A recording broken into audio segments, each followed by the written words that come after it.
The Anderson family dining room had always intimidated me.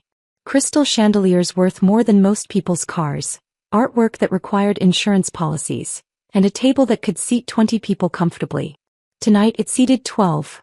My parents, my 3 siblings with their spouses, and me. The odd one out as always. "So, Emma," my brother Marcus began, swirling his wine in a way that made him look like he was trying too hard. "Still doing that little tech thing in Seattle?" I smiled politely, cutting into my overpriced steak. "Yes, still in Seattle. My company's doing well." "Company?" my sister Victoria snorted. She'd been drinking since before dinner. "You mean that app thing? What does it even do?" "We develop AI solutions for financial forecasting," I explained, keeping my voice even. I'd learned years ago that showing emotion in this family was like showing blood to sharks. "Sounds complicated," my mother said in that tone that meant she thought it was anything but impressive. Patricia Anderson had perfected the art of the dismissive compliment. "How sweet that you're keeping busy." My father, Richard Anderson, barely looked up from his phone. "Speaking of business, I have an announcement." He set his phone down with the gravity of someone about to declare war. "Anderson Holdings is expanding. We're acquiring 3 new properties in the downtown corridor. Total investment, $40 million. The table erupted in congratulations. Marcus raised his glass. "That's incredible, Dad. You're a genius." "We're so proud," Victoria added, though I noticed she was already checking her own phone. My younger brother, Thomas, leaned forward. "Does this mean promotions?" "I've been running the residential division for 2 years now." "We'll discuss it," Dad said, which was his way of saying yes without committing. "This expansion will cement Anderson Holdings as the premier real estate development firm in the region. Maybe the entire Pacific Northwest." I took a sip of water.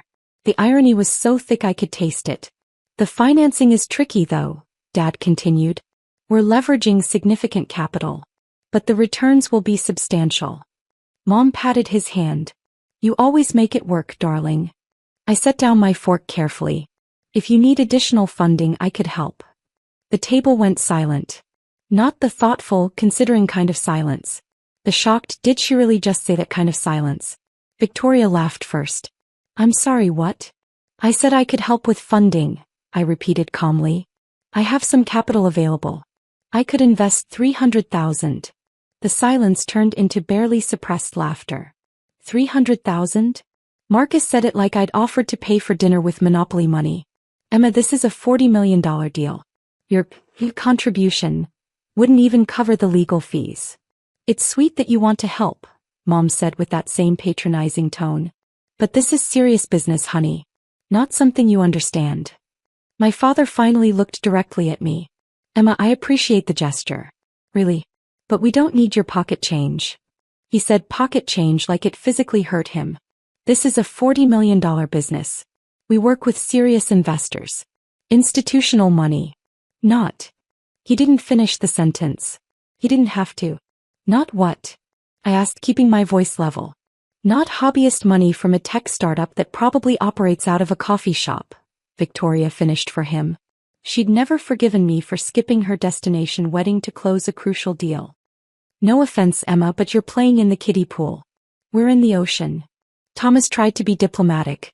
"What Victoria means is that our funding structure is complex. We have established relationships with venture capital firms, private equity groups, institutional investors. It's not really something where individual contributions make sense. Unless those individual contributions are 8 or 9 figures," Marcus added with a smirk. "You got $100 million lying around, Emma?" More laughter. My sister-in-law, Jennifer, actually wiped tears from her eyes. I pulled out my phone. "Oh, are we boring you?" Victoria snapped. "Is your little app sending you notifications?" "Just need to send a quick message," I said, typing carefully. "Please excuse me." The message was simple. "David, withdraw all backing from Anderson Holdings effective immediately. Authorization code, Emma 7734. Execute after their 7 p.m. board meeting begins." I hit send and set my phone face down on the table.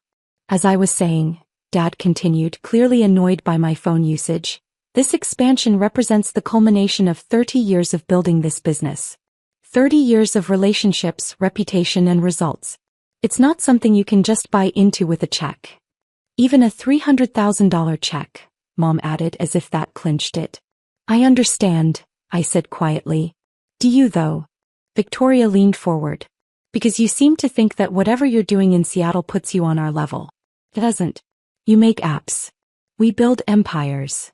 Victoria, Thomas said weakly. No, let me finish. Victoria was on a roll now, emboldened by wine and the approval she saw in our parents' eyes. Emma has always been like this. Always trying to insert herself where she doesn't belong. Remember when she wanted to join the company after college? Thank God Dad said no. I did remember. I'd graduated top of my class from Wharton with a degree in finance. My father had told me that Anderson Holdings was a family business, and that I needed to find my own way. Marcus, who'd barely graduated from a state school, had been given a VP position immediately. I found my own way, I said. Yes, you did, Mom said using her let's move on voice. And we're happy for you. But this conversation is about serious capital investment, and frankly, it's above your pay grade. My phone buzzed. I glanced at it. A text from David Chin, my investment manager. Confirmed. Withdrawing $180 million from Anderson Holdings. Board meeting starts in 8 minutes. They don't know yet. I took another sip of water. The best part, Dad was saying, is that our primary backer just increased their commitment. Another $50 million available if we need it. When you have the reputation we've built, money finds you. Who's the primary backer? Jennifer asked. Dad smiled mysteriously. Confidential. But they're a major player. Very sophisticated operation. They've been with us for 5 years now, and they keep increasing their position because they see our value. 5 years. That was exactly when I'd started investing in Anderson Holdings through shell companies and investment firms. They had no idea. Must be nice to have that kind of support, I said. It is, Dad agreed. That's what happens when you operate at a certain level. You attract serious money. My phone buzzed again. David, board meeting starting. Your father just walked in. This is going to be interesting. I glanced at my watch. 7:02 p.m. Is something wrong? Mom asked, noticing my attention to the time. No, nothing at all. Dad's phone rang. He glanced at it, frowned, and declined the call. Where were we? The expansion, Marcus prompted. Dad's phone rang again. Same number. He declined it again, more irritated now. Maybe you should get that, I suggested. It's fine. They'll leave a message. He started to speak again, but his phone immediately rang a third time. For God's sake. He answered it. This better be important, I'm at a family dinner. We all watched as his face changed. The irritation melted into confusion, then shock, then something approaching panic. What do you mean withdrawn? His voice rose. No, there must be a mistake. Check again. Silence as he listened. All of it? That's impossible. Who authorized this? More silence. His face was going red. What do you mean effective immediately? We have contracts, agreements.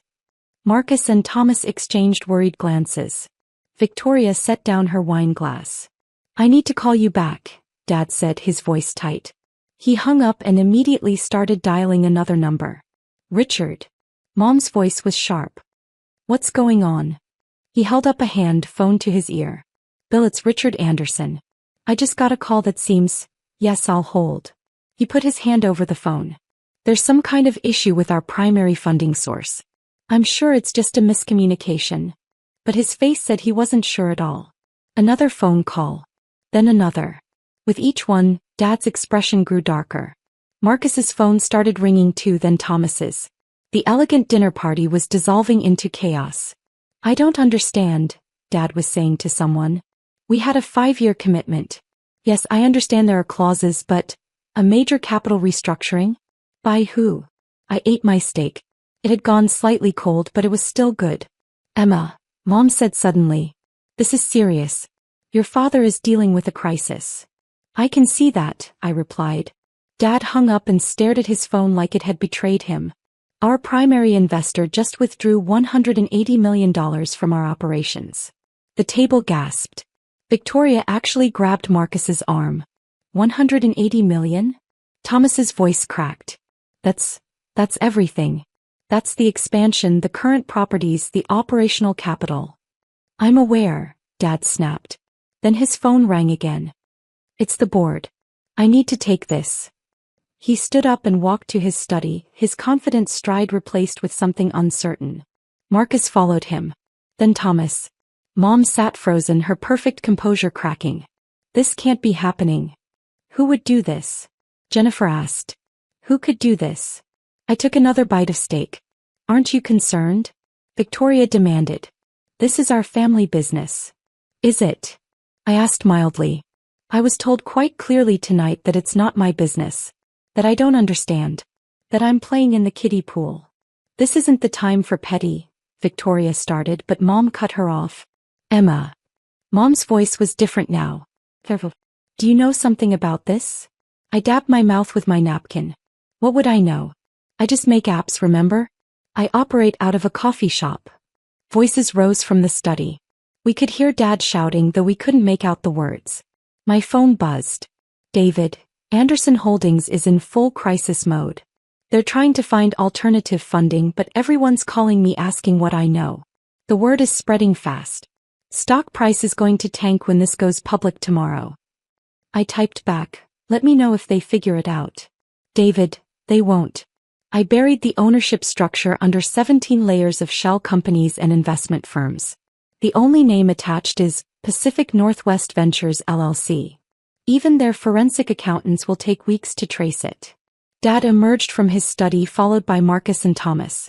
All three looked like they'd aged a decade. We need to find out who Pacific Northwest Ventures is, Dad said without preamble. They're the ones who withdrew the funding. Does anyone recognize that name? Heads shook around the table.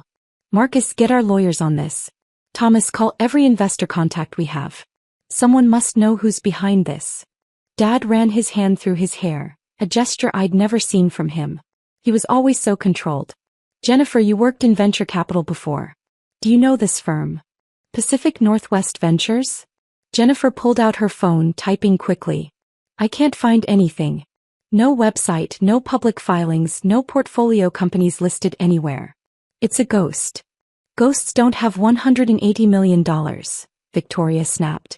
I cleared my throat. Actually, Pacific Northwest Ventures has considerably more than that.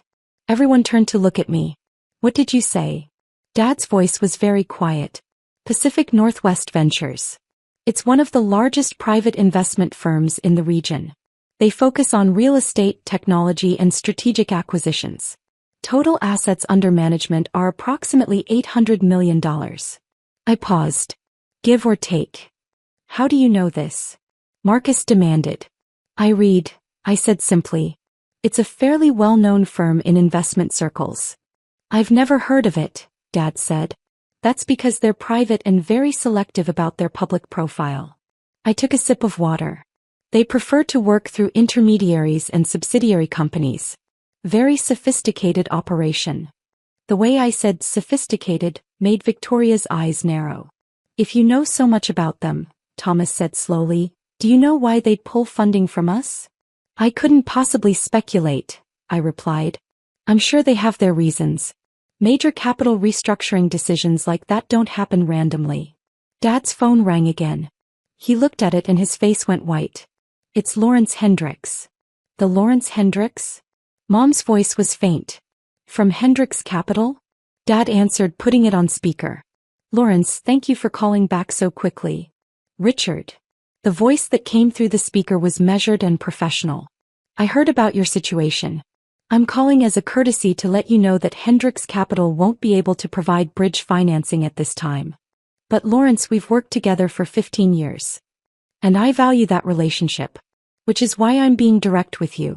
Whatever happened with Pacific Northwest Ventures has created significant risk concerns. Until you resolve your relationship with them, no serious investment firm is going to touch Anderson Holdings. Our relationship? We don't have a relationship with them beyond standard investment terms. This is clearly some kind of hostile action. Is it? Lawrence's voice was sharp. Richard, Pacific Northwest Ventures doesn't do hostile anything. They're one of the most respected private investment operations in 3 states. If they pulled funding, there was a reason. And until I know what that reason is, I have to protect my investors. Silence around the table. You could hear the chandelier crystals tinkling in the ventilation draft. You're saying Pacific Northwest Ventures has that much influence? Dad's voice was strained. Richard, they could buy out Hendricks Capital tomorrow if they wanted to. They have connections at every major bank, every venture capital firm, every private equity group on the West Coast. Crossing them is career suicide. Pause. What did you do? I didn't do anything. Then you better figure out what happened, because as of right now your company is untouchable. The line went dead. Dad stood there holding his phone like it was a live grenade. This is insane, Victoria said. One firm can't have that much power. Marcus's phone buzzed. Then Thomas's. They both looked at their screens and went pale. What?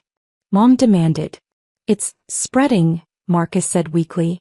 I just got 3 emails from investor contacts. They're all asking what happened with Pacific Northwest Ventures. They're all saying they need to reassess their position with us. Same here, Thomas added. One of them said, and I quote, I didn't know you had PNV backing. Why would you jeopardize that relationship? I checked my own phone. David had sent me a message with a simple emoji. Smiling face with sunglasses. Dad slowly sat down. Someone find out everything about Pacific Northwest Ventures. Everything. Who runs it, what they invest in, who their other portfolio companies are. There has to be a way to fix this. I can help with that, I said. Everyone looked at me again. You can. Dad's voice had something in it I'd never heard before. Hope maybe. Or desperation. I know quite a bit about Pacific Northwest Ventures, I confirmed. I've followed their operations for years. Studied their investment patterns, their decision-making processes, their portfolio management strategies. Why would you study them? Victoria asked suspiciously. Because they're brilliant, I said simply. They started 5 years ago with seed capital of about $50 million.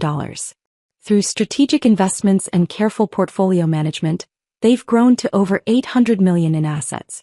They focus on undervalued properties, emerging technology companies, and strategic real estate acquisitions. Their return rate is 43% annually. I had everyone's complete attention now. They've invested in 27 different companies and properties across Washington, Oregon, and Northern California, I continued. Real estate development, tech startups, manufacturing facilities, commercial properties. Their portfolio includes the Riverside Complex downtown, the Morrison Building, and approximately 30% of the startup companies in the Seattle metro area. How do you know all this? Mom asked. Research, I said. It's what I do. Financial analysis, market research, investment pattern recognition. It's kind of my thing. Dad leaned forward. Do you know how to contact them? I might be able to facilitate an introduction, I said carefully. But I should warn you, they're very selective about who they work with. They have certain standards. Standards. Marcus bristled. Anderson Holdings is a $40 million company with a 30-year track record. Was a $40 million company, I corrected gently. Without that $180 million in backing, your actual operational value is closer to $15 million. And most of that is leveraged. The silence was deafening. How do you know our operational numbers? Dad's voice was dangerous now. Public filings, property records, market analysis, I replied.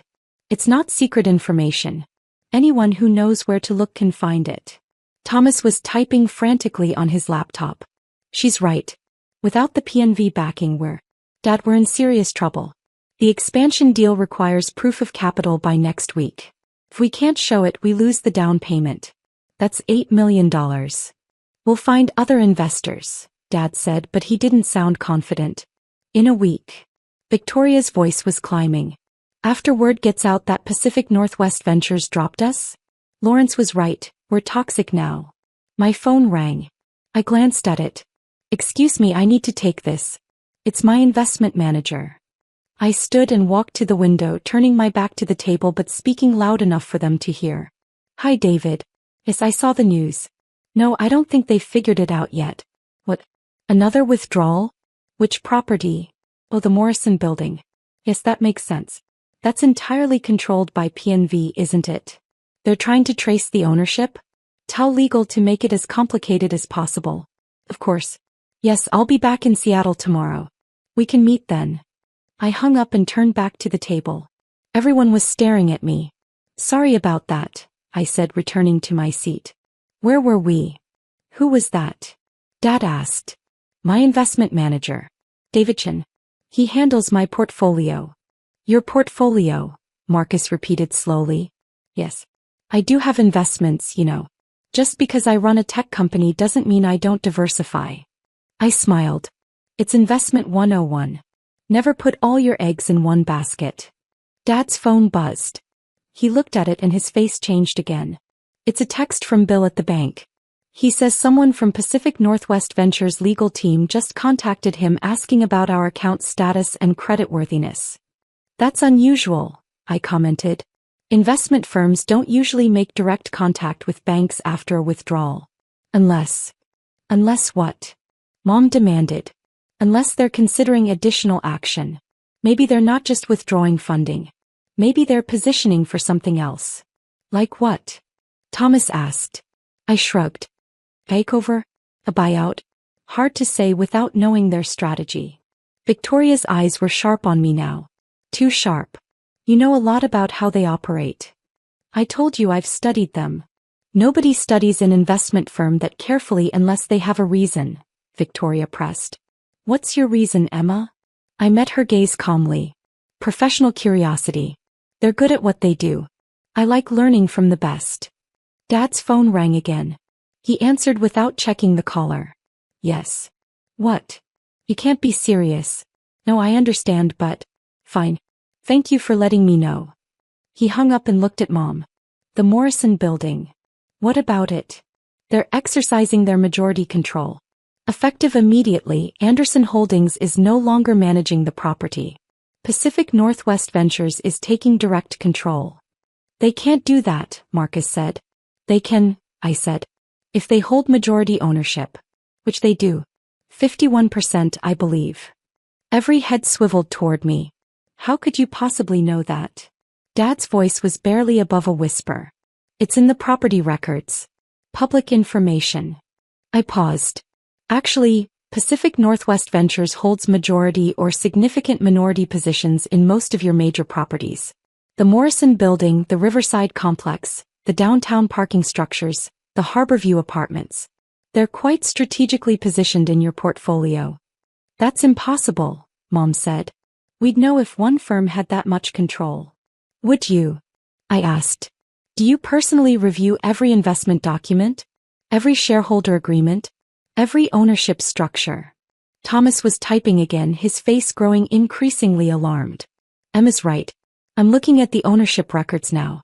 P&V shows up in almost every major property we manage. How did we not notice this? Because they came in through different subsidiary companies at different times, I explained. That's their strategy. They don't announce themselves. They quietly accumulate strategic positions. Then when they have sufficient control, they act. This is insane, Victoria said. It's like they planned this. They probably did, I agreed. Pacific Northwest Ventures doesn't do anything accidentally. Every investment is strategic. Every acquisition is calculated. They're playing chess while everyone else is playing checkers. Dad was staring at me now with an expression I couldn't quite read. Emma, how do you really know all this? I told you.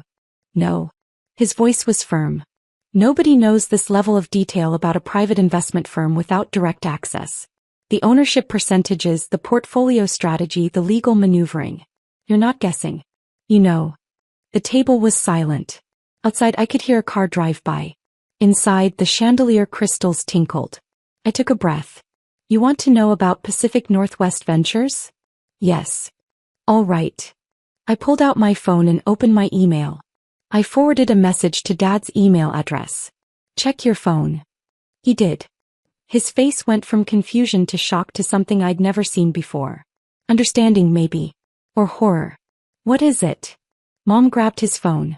She looked at the screen. Her hand went to her mouth. Marcus leaned over to look. His eyes went wide. No. No way. The email was simple. It was from David Chin, my investment manager. The subject line read, Pacific Northwest Ventures LLC Ownership Structure and Portfolio Summary. The body of the email listed everything. Every property, every investment, every strategic acquisition. The Morrison Building. The Riverside Complex. The Harbor View Apartments. 15 other properties and 7 tech companies.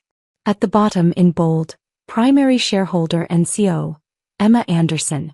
Total assets under management, $847 million. You, Dad whispered. You're Pacific Northwest Ventures. I am Pacific Northwest Ventures, I confirmed. Victoria's wine glass slipped from her hand, shattering on the table. Nobody moved to clean it up. That's impossible, Marcus said. You make apps. I do make apps, I agreed. My company, Anderson Tech Solutions, generates about $30 million in annual revenue. But that's not where most of my money comes from. Then where? Thomas's voice was faint. Investments. I took my initial success from my first app and invested it. Smart investments. Strategic investments. I started with real estate because I learned from the best. I nodded at Dad. You taught me everything you know even if you didn't mean to. I watched. I learned. I did what you did, but I did it better. $800 million, Mom said numbly. You have $800 million. $847 million, but who's counting? I took another sip of water. And yes, $180 million of that was invested in Anderson Holdings. I've been your primary backer for 5 years. Dad's face was ashen. Why? Because I believed in the company. Because despite everything it's good at what it does. And because I thought maybe, eventually, you'd see me as something other than the family disappointment who makes apps. But you withdrew, Thomas said. You pulled all the funding. I did. Why? Dad asked again. I looked around the table at my family. My successful, confident, dismissive family. Because you told me my $300,000 was pocket change, I said simply. Because you laughed at my offer to help. Because after 5 years of secretly funding your entire operation, of making sure you had the capital to expand and thrive, you told me I was playing in the kiddie pool while you were in the ocean. The silence stretched. So I decided to show you what the ocean actually looks like, I continued. Without my backing, Anderson Holdings is a $15 million company with $8 million in debt and no way to complete your expansion. The Morrison Building? I own 51%. Always have. The Riverside Complex? 63%. Harborview? 47%. Every major property you manage I have controlling or significant interest. Why did you hide it? Mom asked. Because I wanted to see if you'd ever treat me like I belonged. If you'd ever see me as capable, as intelligent, as worthy of respect. I smiled sadly. You didn't. Even tonight when I offered to help you mocked me. So now you know. Marcus found his voice. What happens now? That depends, I said. On you. On us. Victoria's voice was sharp, but there was fear in it now. On whether you want me to stay invested or not. I looked at Dad. You said Anderson Holdings is a family business. You were right. And I'm family whether you like it or not. So here's my offer. I'll restore the funding. All $180 million. I'll even increase my investment to $200 million to help with the expansion. Hope flickered across Dad's face. But, I continued, things change.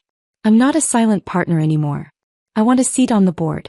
I want full transparency on all investments and decisions. And I want respect. Real respect, not patronizing comments about my little tech thing. And if we refuse? Victoria asked. Then I pull all my investments from every property and company I'm involved with that has any connection to Anderson Holdings.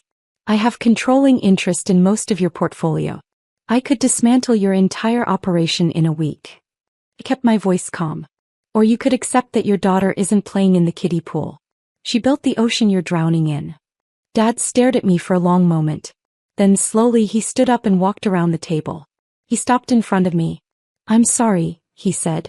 And for the first time in my life he sounded like he meant it. For what specifically? I asked. For underestimating you. For dismissing you. For not seeing. He trailed off. For not seeing any of it. Mom stood too. Emma, we had no idea. You had no idea because you never asked, I said. You assumed. You decided who I was without ever really looking. Thomas cleared his throat. For what it's worth, I think a seat on the board is more than fair. I vote yes. Same, Marcus said quietly. He looked shaken. I'm sorry, Emma. For all of it. Victoria was the last to speak. You really control $800 million? Give or take. She laughed, but it wasn't mocking this time. It was almost admiring. You're terrifying. Thank you, I said. Dad extended his hand. Partners. I looked at his hand for a moment, then took it. Partners. But I want that in writing. Official board position, voting rights, full disclosure. Done. My phone buzzed. David, should I restore the funding? I typed back, yes. All of it. Plus an additional $20 million. Time to show them what serious money looks like. I looked around the table at my family's faces. Shock, respect, fear, admiration, all mixed together. One more thing, I said. That $300,000 I offered? I'm still putting that in. Consider it a personal investment separate from Pacific Northwest Ventures. Because family supports family, even when family doesn't deserve it. Emma, Mom said, tears in her eyes. I'm so sorry.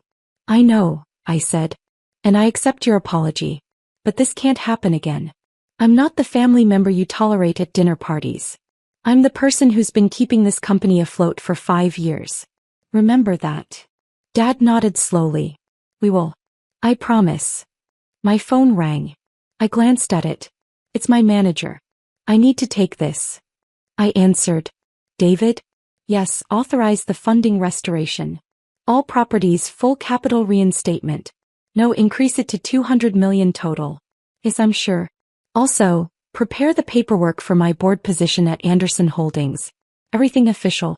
Perfect. See you Monday. I hung up and looked at my family. You'll have your funding back by tomorrow morning. The board will receive my appointment paperwork on Monday. The expansion can proceed as planned. Thank you, Dad said. Don't thank me, I replied. This is business. I'm an investor protecting my investment. The fact that you're my family is secondary. I stood up. Now if you'll excuse me, I have an early flight back to Seattle. I have actual business to attend to. Emma, wait, Mom called as I headed for the door. Can we talk more about this?